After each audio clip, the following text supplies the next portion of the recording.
ನಮಸ್ತೆ ಸ್ನೇಹಿತರೆ, ಮಿಥುನ ರಾಶಿಯವರಿಗೆ ಡಿಸೆಂಬರ್ 2025ರ ಮಾಸ ಭವಿಷ್ಯ ಹೇಗಿದೆ? ಮಿಥುನ ರಾಶಿಯ ಮೇಲೆ ಗ್ರಹಗಳ ಪ್ರಭಾವ ಯಾವ ರೀತಿ ಬೀರಲಿದೆ? ವ್ಯಾಪಾರ, ಉದ್ಯೋಗ, ಆರೋಗ್ಯ, ಜ್ಞಾನ ಹಾಗೂ ಸಂಬಂಧಗಳಲ್ಲಿ ಏನೆಲ್ಲ ಬದಲಾವಣೆಗಳು ಆಗಲಿವೆ? ಯಾವುದು ಶುಭ, ಯಾವುದು ಅಶುಭ?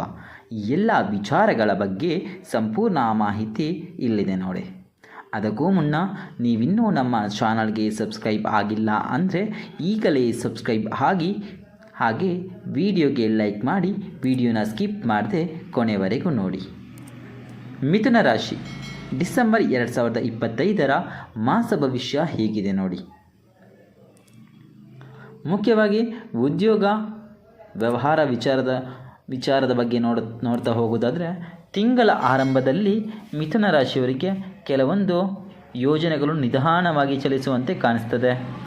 ಆದರೆ ತಿಂಗಳ ಮಧ್ಯಭಾಗದಲ್ಲಿ ನಿಮ್ಮ ಸಂವಹನ ಶಕ್ತಿಗಳು ಪ್ರಬಲವಾಗುತ್ತದೆ.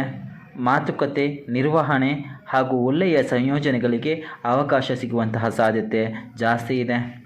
ತಿಂಗಳ ಕೊನೆಯಲ್ಲಿ ಬದಲಾವಣೆ ಅಥವಾ ಉನ್ನತಿಗೆ ಸಂಬಂಧಿಸಿದ ಸಂತೋಷಕರ ಸುದ್ದಿಗಳು ಬರುವಂತಹ ಸಾಧ್ಯತೆ ಮಿಥುನ ರಾಶಿಯವರಿಗಿದೆ. ಆದರೆ ಹೊಸ ಹೂಡಿಕೆ ಅಥವಾ ಬಹುಮಟ್ಟದ ಜವಾಬ್ದಾರಿ ಕೈಗೊಳ್ಳುವ ಮೊದಲು ಸ್ವಲ್ಪ ಜಾಗರೂಕತೆಯಿಂದ ಯೋಚನೆ ಮಾಡಿ ಮುಂದುವರಿಯುವುದು ತುಂಬ ಉತ್ತಮ.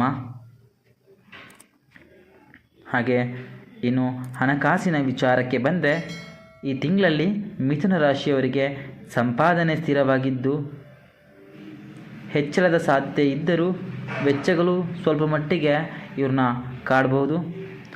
ಯಾವುದೇ ರೀತಿಯ ಹಣ ಹೂಡಿಕೆ ಮಾಡುವಾಗ ಅಥವಾ ಸಾಲಗಾರಿಕೆಯಲ್ಲಿ ಮುನ್ನಡೆಯುವಾಗ ಸ್ವಲ್ಪ ಯೋಚನೆ ಮಾಡಿ ಮುಂದುವರಿಯುವುದು ತುಂಬ ಉತ್ತಮಕರವಾಗಲಿದೆ. ಇನ್ನು ಸಂಬಂಧ ಹಾಗೂ ಕೌಟುಂಬಿಕ ವಿಚಾರಕ್ಕೆ ಬಂದರೆ, ಸಂವಾದ ಮತ್ತು ಸಂಬಂಧಗಳ ಸಮಾಧಾನ ಹೆಚ್ಚುವಂತಹ ಸಾಧ್ಯತೆ ಇದೆ. ತಪ್ಪು ತಿಳಿವು ಅಥವಾ ತಾತ್ಕಾಲಿಕ ಕಲಹಗಳು ಇದ್ದರೂ ಅಂತಿಮವಾಗಿ ಶಾಂತಿ ಸಿಗುವಂತಹ ಸಾಧ್ಯತೆ ಇದೆ. ಕುಟುಂಬದಲ್ಲಿ ಅಥವಾ ಜೊತೆಯವರೊಂದಿಗೆ ಸಮಯ ಕಳೆಯುವ ಅವಕಾಶ ಅಧಿಕವಾಗಿ ಸಿಗುವಂತಹ ಸಾಧ್ಯತೆ ಇದೆ. ಆ ಸಮಯವನ್ನು ಪರಿಣಾಮಕಾರಿಯಾಗಿ ಉಪಯೋಗಿಸಿಕೊಳ್ಳಿ. ಇದರಿಂದ ಒಂದು ಒಳ್ಳೆಯ ರೀತಿಯಾದಂತಹ ಕೌಟುಂಬಿಕ ಸಂಬಂಧವನ್ನು ನೀವಿನ್ನೂ ಗಟ್ಟಿಯಾಗುವಂತಹ ಸಾಧ್ಯತೆ ಜಾಸ್ತಿ ಈ ಮಿಥುನ ರಾಶಿಯವರಿಗೆ ಡಿಸೆಂಬರ್ ತಿಂಗಳಲ್ಲಿ ಕಾಣಿಸ್ತಾ ಇದೆ. ಇನ್ನು ಆರೋಗ್ಯದ ವಿಚಾರಕ್ಕೆ ಬಂದರೆ, ಸಾಮಾನ್ಯವಾಗಿ ಆರೋಗ್ಯ ಸ್ಥಿತಿ ಉತ್ತಮವಾಗಿರಲಿದೆ. ಆದರೆ ಮನಸ್ಸಿನಲ್ಲಿ ಅತಿಯಾದ ಚಿಂತನೆಯಿಂದ ಸ್ವಲ್ಪ ಮಟ್ಟಿಗೆ ನಿದ್ರಾ ಸಮಸ್ಯೆ ಕಾಡಬಹುದು. ಹಾಗೆ ಈ ರಾಶಿಯವರು ಈ ತಿಂಗಳಲ್ಲಿ ಸರಿಯಾದ ಸಮಯದಲ್ಲಿ ವಿಶ್ರಾಂತಿ, ಯೋಗ ಅಥವಾ ಪ್ರಾಣಾಯಾಮವನ್ನು ಮುಂದುವರಿಸುವುದರಿಂದ ಒಂದು ಉತ್ತಮವಾದ ಪ್ರತಿಫಲವನ್ನು ಕಾಣಲಿಕ್ಕೆ ಸಾಧ್ಯ ಇದೆ.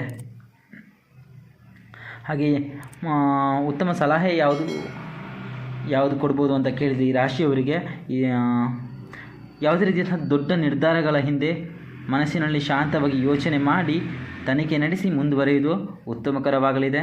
ಹಾಗೆ ನಿಮ್ಮ ಮಾತುಗಳಿಗೆ ಮಹತ್ವ ನೀಡಿ ಸರಿಯಾಗಿ ಪ್ರತಿಕ್ರಿಯೆ ನೀಡುವುದರಿಂದ ಸಂಬಂಧ ಮತ್ತು ಕಾರ್ಯಕ್ಷೇತ್ರ ಎರಡೂ ಕ್ಷೇತ್ರದಲ್ಲೂ ಉತ್ತಮ ಫಲವನ್ನು ಕಾಣಲಿಕ್ಕೆ ಸಾಧ್ಯ ಇದೆ.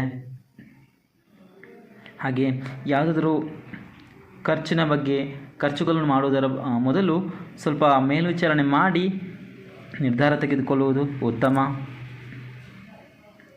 ವೈಯಕ್ತಿಕ ಮತ್ತು ವೃತ್ತಿ ಬದುಕಿನಲ್ಲಿ ಸಮತೋಲನವನ್ನು ಕಾಯ್ದುಕೊಳ್ಳಲು ಪ್ರಾರ್ಥನೆ, ಧ್ಯಾನ ಅಥವಾ ಮನೋಶಾಂತಿ ವಿಧಾನಗಳನ್ನು ಅನುಸರಿಸುವುದು ತುಂಬ ಉತ್ತಮಕರವಾಗಲಿದೆ ಸ್ನೇಹಿತರೆ. ಹಾಗೆ ಈ ರಾಶಿಯವರಿಗೆ ಈ ತಿಂಗಳಲ್ಲಿ ಶುಭ ಬಣ್ಣ ಯಾವುದು ಅಂತ ಕೇಳಿದರೆ ಹಳದಿ ಬಣ್ಣ. ಇನ್ನು ಶುಭ ಸಂಖ್ಯೆ ಯಾವುದು ಅಂತ ಕೇಳಿದರೆ 3 ಮತ್ತು 12. ಸ್ನೇಹಿತರೆ, ಇನ್ನು ಹೆಚ್ಚಿನ ವಿಡಿಯೋಗಳಿಗಾಗಿ ನಮ್ಮ ಚಾನಲನ್ನು ಸಬ್ಸ್ಕ್ರೈಬ್ ಆಗಿ. ಹಾಗೆ ಎಲ್ರಿಗೂ ಶುಭವಾಗಲಿ ಸ್ನೇಹಿತರೆ. ಧನ್ಯವಾದಗಳು.